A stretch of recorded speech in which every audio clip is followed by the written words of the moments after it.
আমি ঘরে একা ছিলাম আর আমি ঘুমের ভান করেছিলাম। আর দেখি সেই কাজের ছেলেটি ধীরে ধীরে আমার দিকে এগিয়ে আসছে। একটু অস্বস্তি অনুভব করছিলাম। কাজের ছেলে এসে আমার কাছেই দাঁড়িয়ে গেল। আমার মনের ভেতর এক ধরনের ভয় আর কৌতূহল কাজ করছিল, কিন্তু তার পরবর্তী আচরণ আমাকে বিস্মিত করল। সে হঠাৎ আমার কাঁধে আলতো করে হাত রাখল। সে মুহূর্তে আমি কিছুটা অবাক হয়ে গেলাম। কিছুক্ষণ স্থির হয়ে রইলাম, কথা বলার জন্য ঠিক কি বলবো তা বুঝতে পারছিলাম না। তারপর সে, আমার নাম পূজা। আমি ছিলাম অনেক সুন্দর আর আকর্ষণীয়। আমি শহরে থাকায় সব সময় মডার্ন শর্ট ড্রেস পরে থাকতাম, যা আমাকে আরও আকর্ষণীয় করে তুলত। আমার স্বামী সব সময় এসব ড্রেস আমাকে দেখতে পছন্দ করতেন। তিনি আমাকে অনেক ভালোবাসতেন।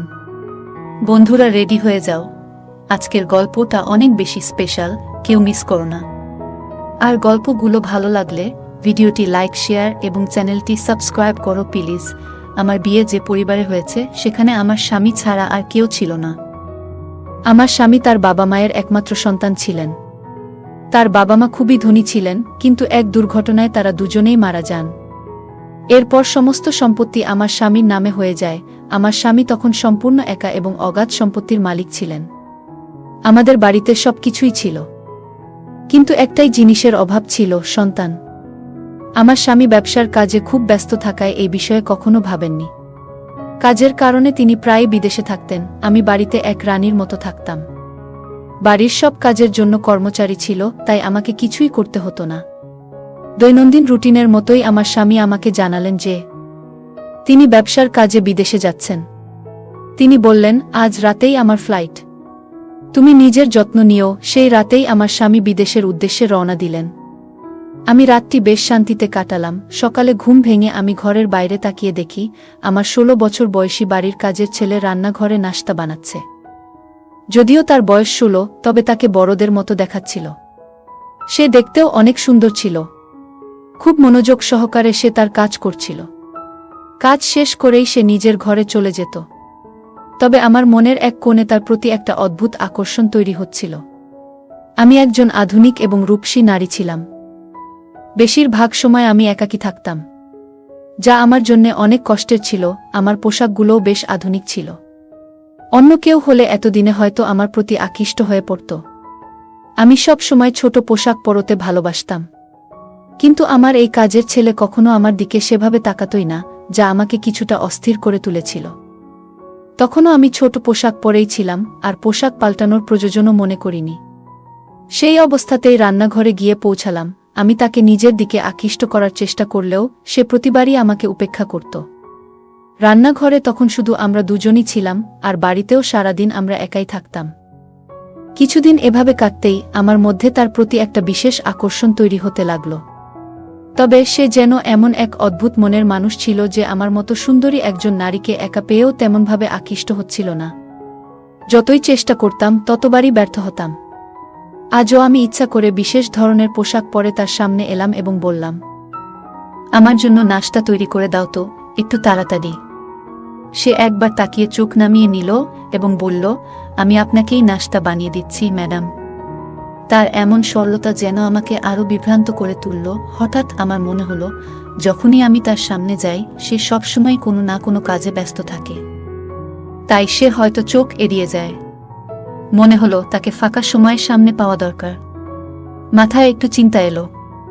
একদিন তাকে বললাম, আজ আমার শরীরটা ভালো লাগছে না, তাই নাশতা আমার ঘরে নিয়ে এসো। আমার কথায় সে একটু থেমে গেল, কারণ এ পর্যন্ত আমার ঘরে কোনো পুরুষ কাজের ছেলে যায়নি। সাধারণত তারা রান্নাঘর কিংবা বাইরের কাজেই সীমাবদ্ধ থাকত। সে কখনোই আমার ঘরে প্রবেশ করেনি। তবে আজ আমি তাকে ঘরে ডেকে আনলাম। আমি ভাবছিলাম, সে তো একজন পুরুষ, যতই উপেক্ষা করুক আমার মতো আকর্ষণীয় একজন নারীকে এড়াতে পারবে না। ঘরে গিয়ে আমি একদম স্বাভাবিকভাবে বসে রইলাম। কিছুক্ষণ পর সে দরজায় নক করল। আমি তাকে ভেতরে আসতে বললাম। সে একটু দ্বিধাগ্রস্ত হয়ে ঢুকল এবং খাবারটি রেখে চলে যাচ্ছিল। তখনই আমি তাকে থামিয়ে দিলাম। আমি তাকে বললাম, তুমি একা একা রান্নাঘরে এত কাজ করো, নিশ্চয়ই ক্লান্ত হয়ে পড়ো। তোমার সাহায্যের জন্য যদি আর কেউ দরকার হয় তবে আমাকে বলো।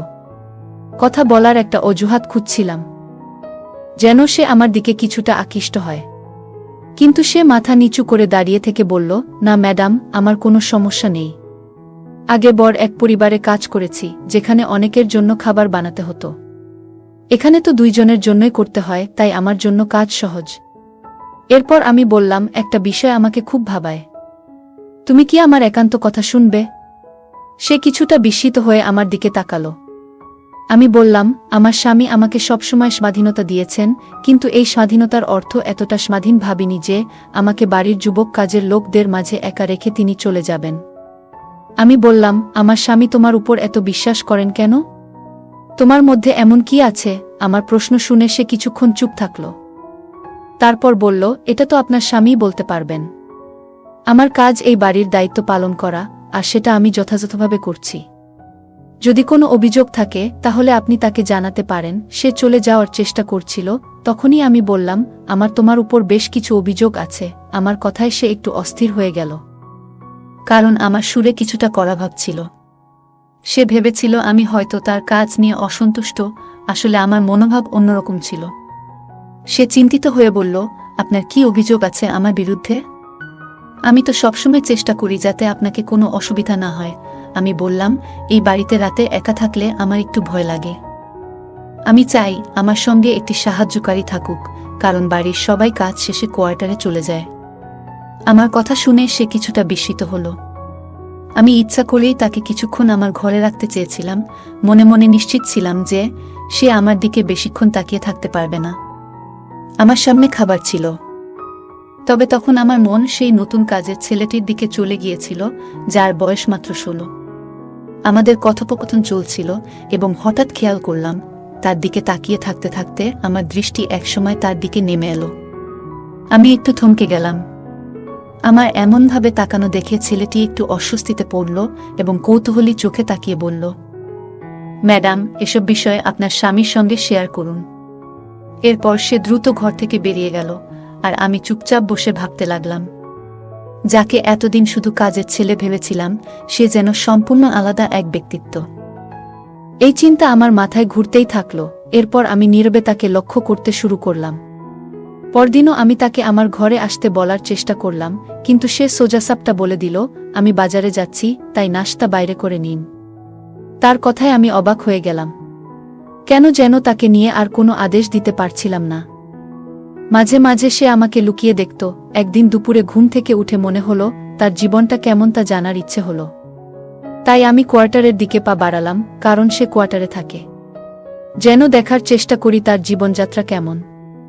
জানতাম সে কোয়ার্টারেই থাকে। তাকে নিয়ে আমার কৌতূহল যেন দিন দিন বাড়ছিল। আমি তখন কোয়ার্টারের দিকে এগোচ্ছিলাম, হঠাৎ দেখলাম সে ধীরে দরজা বন্ধ করছে। আমি চুপচাপ দাঁড়িয়ে তার দিকে তাকিয়ে রইলাম। এরপর সে বাড়ির দিকে পা বাড়ালো এবং সোজা আমার ঘরের দিকে হাঁটতে লাগল। সে আস্তে করে আমার ঘরের দরজা খুলল এবং ভেতরে ঢুকে গেল। আমার মন আতঙ্কে ভরে উঠল, কারণ সে নিশ্চয়ই বুঝে যাবে আমি ঘরে নেই। দ্রুত রান্নাঘরে গিয়ে লাইট জ্বালিয়ে পানির জগে পানি ভরতে লাগলাম। কিছুক্ষণ পরে সে আমাকে খুঁজতে খুঁজতে রান্নাঘরে চলে এলো। আমাকে দেখে বলল, আপনি এখানে? আপনাকে ঘরে না দেখে একটু চিন্তিত হয়ে পড়েছিলাম। আমি তাকে দেখে বললাম, তুমি কেন আমার ঘরে আমাকে খুঁজতে গিয়েছিলে? আমার প্রশ্নে সে হঠাৎ অপ্রস্তুত হয়ে গেল এবং গলা সামলে বলল, আসলে পানি নেওয়ার জন্যই গিয়েছিলাম। আজ জগে পানি রাখা ভুলে গিয়েছিলাম, তাই ভাবলাম একটা বোতল দিয়ে আসি। আমি তার দিকে তাকিয়ে রইলাম, কারণ আমি তো পানির জগটা আসলে শুধু একটা অজুহাত হিসেবে ব্যবহার করছিলাম। আমার ঘরে পানি আগে থেকেই ছিল। এরপর সে নীরবে নিজের কোয়ার্টারের দিকে ফিরে গেল, আর আমিও ঘরে ফিরে এসে দরজা বন্ধ করে চিন্তায় মগ্ন হয়ে রইলাম। এতদিন তাকে শুধু একজন কাজের ছেলের মতো দেখেছিলাম, যে সবসময় নিজের কাজ করত আর আমার সঙ্গে আমার চোখা এড়িয়ে চলত। একবার তো সে আমার ঘরে আসতে সরাসরি মানাও করে দিয়েছিল। তবে আজ হঠাৎ সে আমার ঘরে কেন এসেছিল? তার এই আচরণে আমি বিভ্রান্ত হয়ে পড়লাম এবং সারারাত এসব ভেবে কাটালাম। সে লিখিয়ে আমার ঘরে আসত আর আমি সেটা জানতামই না। পরদিন সকালেও এই বিষয়টি নিয়ে আমি চিন্তা ছিলাম। তাকে তখন সম্পূর্ণ অন্যরকম একজন মানুষ মনে হচ্ছিল। সে আজও আমার সামনে সেই একই শান্ত দৃষ্টিতে তাকিয়েছিল। এখন সে প্রায় আমার দিকে তাকিয়ে থাকে। সে মাথা নিচু করে নম্রভাবে কথা বলছিল এবং আমাকে খাবার দিয়ে আবার ঘরের কাজে মন দিল। রাত নামল, আর আমি সারা রাত এপাশ ওপাশ করেই কাটালাম। সিদ্ধান্ত নিয়েছিলাম, এবার যদি সে আমার ঘরে আসে তাহলে আমি প্রশ্ন করব, তার আসল উদ্দেশ্য জানতে চাইব। আমার মনে হচ্ছিল রাতে আমি ঘুমিয়ে পড়লে সে ঘরে ঢুকে কেন আসে। কিছুক্ষণ পরই দরজার কাছে পায়ের শব্দ পেলাম। সঙ্গে সঙ্গে আমি ঘুমের ভান করে পড়ে রইলাম। কিছুক্ষণ পর দরজা খুলে সে ঘরে ঢুকল। তার এভাবে ঘরে আসা আমাকে অস্বস্তিতে ফেলে দিল। সত্যি বলতে আমি খারাপ চরিত্রের কেউ নই, তবে তাকে নিয়ে এক অদ্ভুত আকর্ষণ অনুভব করছিলাম, তাই তার মনোযোগ পেতে চেষ্টা করছিলাম। কিন্তু কখনোই মনে করিনি সে আমার সম্মানহানি করবে বা আমার একাকিত্বের সুযোগ নেবে। আমি ঘরে একা ছিলাম, আর তাকে ধীরে ধীরে আমার বিছানার দিকে এগিয়ে আসতে দেখে আতঙ্কিত হয়ে পড়লাম। স্বামীর উপর হতাশা কাজ করছিল, কিভাবে সে আমাকে একা এখানে রেখে অচেনা লোকের উপর এতটা বিশ্বাস করতে পারল। কাজের ছেলেটি আমার বিছানার কাছে এসে থেমে গেল। আমার বুকটা আতঙ্কে ধকধক করতে লাগল, কিন্তু তার পরবর্তী আচরণ আমাকে অবাক করল। সে হঠাৎ আমাকে এমনভাবে স্পর্শ করল যে আমি কিছুটা বিস্মিত হয়ে পড়লাম। এক মুহূর্ত স্থির হয়ে থাকলাম, কোনো কথা বললাম না, আর কিছুক্ষণের মধ্যেই সে চলে গেল। পরের দিন মনটা যেন অদ্ভুত এক অনুভূতিতে ভরে ছিল, বারবার সেই ঘটনার কথা মনে পড়ছিল। কিছু সময় পর যখন সে আমার কাছে খাবার নিয়ে এল, আমি নিজের ভাবনা গুছিয়ে নিলাম। তাকে দেখে আমার ভেতরে এক অজানা ভয় কাজ করল। আমার প্রতিক্রিয়া দেখে সেও কিছুটা থমকে গেল। আমি তাড়াতাড়ি বললাম, আমার এখন খিদে নেই, তুমি খাবার রেখে যাও, আমি পরে খাবো। এটা বলে আমি তাড়াতাড়ি নিজের ঘরে চলে এলাম। এখন আর আগের মতো স্বাভাবিক থাকতে পারছিলাম না। তার আচরণ বারবার মনে পড়ছিল। পরের রাতেও সে একইভাবে আমার ঘরে এলো এবং আমার বিছানার কাছে এগিয়ে এলো। আমি ঘুমের ভান ধরে পড়ে রইলাম, যদিও মনে মনে তার সাথে প্রশ্ন করতে চাইছিলাম, কিন্তু আমার মধ্যে যেন সেই সাহসটা খুঁজে পাচ্ছিলাম না। প্রতিদিন একই ঘটনা ঘটতে থাকল, আর যখনই আমার স্বামী ফোন করত আমি সব ঠিক আছে বলেই কাটিয়ে দিতাম। কিন্তু দিন দিন আমার অস্বস্তি বাড়তে লাগল। সে লুকিয়ে আসতো আর আমার কাছে এসে চুপচাপ দাঁড়ায় থাকত এবং পরে চলে যেত। মনে হতো তার মধ্যে এক অদ্ভুত রহস্য লুকিয়ে আছে, যা আমি জানতাম না। এক রাতে সে আবার আমার ঘরে ঢুকল এবং সে চলে যাওয়ার পর আমি আস্তে করে উঠে তার পেছনে এগোলাম। লক্ষ্য করলাম সে বাড়ির বাইরে কোয়ার্টারে না গিয়ে গেটের দিকে এগোচ্ছে। এ দৃশ্য দেখে আমি একটু ভয় পেয়ে গেলাম। রাতের এ সময় সে কোথায় যাচ্ছে? আমি সারা রাত অপেক্ষায় কাটালাম, কিন্তু সে আর ফিরল না। তার এসব অদ্ভুত আচরণে আমার ঘুম উড়ে গেল। অপেক্ষা করতে করতে ভোর 5টা নাগাদ দেখলাম সে ঘরে ঢুকছে। তার পরনে থাকা কাপড়ে লাল দাগ দেখা যাচ্ছিল, যেন খুব ক্লান্ত ছিল। দ্রুত কোয়ার্টারের দিকে যেতে শুরু করল, আর আমি অবাক হয়ে ভাবতে লাগলাম সে সারা রাত কোথায় ছিল। তার এই রহস্যময় আচরণ আমার মনে ভীতি ও সন্দেহের সৃষ্টি করল। সে তো আমার কাছে কেবল একজন তরুণ চাকর, কিন্তু তার এমন অদ্ভুত আচরণে তাকে নিয়ে আতঙ্কিত হচ্ছিলাম। আগে তার কাছাকাছি থেকে ভয় পেতাম না, কিন্তু এখন তার প্রতিদিনের এই রাতের কার্যকলাপ আমার মনে অস্বস্তি বাড়াচ্ছিল। রাতে আমার ঘরে এসে যাওয়ার পর সে কোথায় যেত এবং কেন ভোর 5টা নাগাদ ফিরে আসত, এই সব কিছু ভাবতে গিয়ে আরও ভয় বাড়ছিল। আমার স্বামী প্রতিদিন কাজ থেকে ফিরলে খুবই ক্লান্ত থাকত এবং তার জামাকাপড়ও বেশ নোংরা হয়ে যেত। আমি ছোটবেলা থেকে খুবই যত্নে বড় হয়েছি, তাই এই ধরনের পরিস্থিতি দেখে ভীত হয়ে যেতাম। আমার মানসিক শান্তি বিঘ্নিত হচ্ছিল, যার ফলে আমি প্রায় অসুস্থ হয়ে পড়ছিলাম। একদিন আমার স্বামী আমাকে ফোন করে আমার স্বাস্থ্যের খোঁজখবর নিল। কথা বলতে গিয়ে আমি চোখের পানি ধরে রাখতে পারলাম না এবং তাকে বললাম যে আমার একজন কাজের মহিলা প্রয়োজন। আমি এখানে একা পুরুষ কর্মচারীদের সাথে থাকতে আরাম বোধ করি না। আমার স্বামী আমাকে শান্ত করার চেষ্টা করল এবং বলল, তুমি এখনও বাইরের জগৎ সম্পর্কে ভালোভাবে জানো না। অনেক সময় এই ধরনের গৃহকর্মীরা বিশ্বস্ত না হয়ে চুরি করে বা সমস্যা সৃষ্টি করে। তাই আমি তোমার নিরাপত্তার ব্যাপারে চিন্তিত। কিন্তু আমি এই কর্মচারীকে পুরোপুরি বিশ্বাস করি। আমি শিগগিরই বাড়ি ফিরে আসব। তার এই কথাগুলো শুনে আমি অবাক হলাম। আমার মনে হচ্ছিল, কেন আমার স্বামী এই কর্মচারীর উপর এতটা বিশ্বাস করছে। তাকে বললাম, তুমি ঠিক বলেছ, সবাইকে বিশ্বাস করা যায় না। অনেক সময় মানুষ মুখোশ পরে আমাদের মতো সরল মানুষদের বোকা বানায়। এরপরে আমি নিজেও একটু আতঙ্কিত হয়ে পড়েছিলাম, এই ভেবে যে হয়তো এই কর্মচারী তেমন ভালো নাও হতে পারে যতটা আমার স্বামী তাকে মনে করছে। তবে আমার স্বামী আমাকে বলল, আমি তাকে চোখ বন্ধ করেই বিশ্বাস করি। এ বিষয়ে যদি কেউ আমাকে কিছু উল্টোপাল্টা বলে, তাও আমি বিশ্বাস করব না, কারণ আমি নিশ্চিত যে সে তোমার সাথে কিছু ভুল করতে পারে না। তাকে নিয়ে আমার পূর্ণ আস্থা আছে। আমার স্বামীর এই কথাগুলো শুনে আমি খুব চিন্তায় পড়ে গেলাম। মনে হলো হয়তো আমার স্বামী আমার কথাগুলো বিশ্বাস করবে না। সত্যিটা জানাতে চাইছিলাম, তবে সেদিন আর কথা বাড়ালাম না, কিন্তু একা একা চিন্তা করতে করতে আরও বিচলিত হয়ে পড়লাম। গৃহকর্মীর দৈনন্দিন কাজের রুটিন আগের মতোই চলছিল। রাতের বেলায় সে বাড়ির ভেতর ঘুরে বেড়ায়, যখন তখন বেরিয়ে যায়। তার এই আচরণে আমি আতঙ্কিত হয়ে পড়লাম। বারবার ইশারায় স্বামীকে জানাতে চেষ্টা করলাম, কিন্তু সে কিছু শুনতে চাইছিল না। একদিন আমি শেষমেশ স্বামীকে বলে বসলাম যে একজন স্বামীর উচিত তার স্ত্রীর কথায় বিশ্বাস রাখা।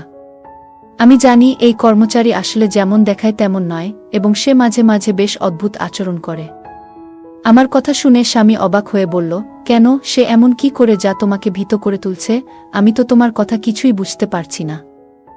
আমি কিছু বলার আগেই হঠাৎ সেই গৃহকর্মী চায়ের কাপ নিয়ে এসে আমার সামনে দাঁড়ালো এবং আমাকে কঠিন চোখে তাকালো। আমি আতঙ্কে জমে গেলাম। কথার প্রসঙ্গ পাল্টে তাড়াতাড়ি ফোন রেখে দিলাম। সেই চাকর এসে বলল, আপনার স্বামীর সাথে অকারণে এ ধরনের কথা বলে তাকে চিন্তিত করবেন না। যদি আমার উপর আপনার কোনো সন্দেহ থাকে, সরাসরি আমাকে জিজ্ঞাসা করুন। আমি তো কখনো আপনার সাথে খারাপ কিছু করিনি এবং সব সময় খুব নম্রভাবেই কথা বলেছি। আপনি নিশ্চিন্ত থাকুন, আমি আপনাকে কোনো ক্ষতি করব না। তার কথাগুলো নম্র শোনালেও আমি বুঝতে পারছিলাম সে আসলে আমাকে সতর্ক করছে যেন আমি আমার স্বামীকে কিছু না বলি।